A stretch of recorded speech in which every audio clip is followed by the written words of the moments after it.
Hi friends, welcome to my YouTube channel. Before start the video, don't forget to like and subscribe the channel. How to turn on/off indicator light in Tecno Camon 40 and 40 Pro smartphones. Let's start the video without any delay. Go to setting. Scroll down to indicator light.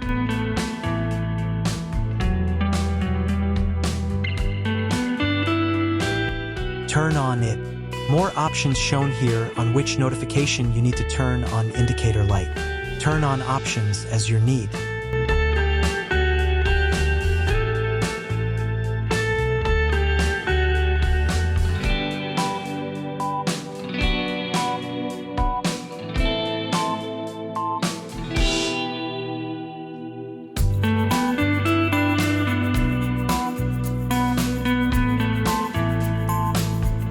Simply, you can turn off it from here.